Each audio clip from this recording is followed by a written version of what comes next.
மகிமை என்றால் என்ன? மகிமை என்றால் தேவ பிரசன்னம், மகிமை என்றால் கர்த்தருடைய ஆவியானவர், மகிமை என்றால் தேவனுடைய ஐஸ்வர்யம், மகிமை என்றால் தேவனுடைய பிரசன்னத்தின் வல்லமை. ஒவ்வொரு நாள் காலில் எழுந்து ஆவியிலே நிரம்பும் பொழுது மகிமை உன்னை நிரப்புகிறது.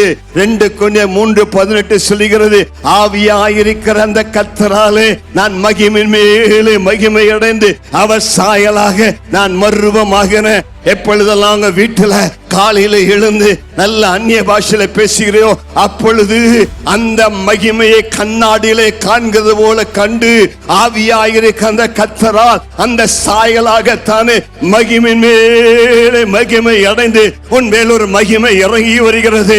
உனக்கு ஒரு மதில் தேவையில்லை, உனக்கு ஆவியானவரே மதிலாயிருக்கிறார், ஆவியானவரே அக்னி மதிலாயிருக்கிறார். அவருடைய மகிமையினால் நிரப்புவார், ஞானத்தினால் நிரப்புவார், அறிவினால் நிரப்புவார், ஐஸ்வர்யத்தினால் நிரப்புவார். ஒவ்வொரு நாள் கால் எழுந்து அந்த மகிமையில நிரம்பும் பொழுது இன்றைக்கு என்ன செய்வேன் என்று கற்றுக் கொடுப்பார். நீ போக வேண்டிய வழியை காண்பிப்பார், அடைபட்ட வழிகளை திறப்பார், புதிய வழிகளை காண்பிப்பார். மகனே, நான் உன்னோடு இருக்கிறேன், இன்னைக்கு என்ன மகிமையினால் நிரப்புவேன் சொல்லுகிறார்.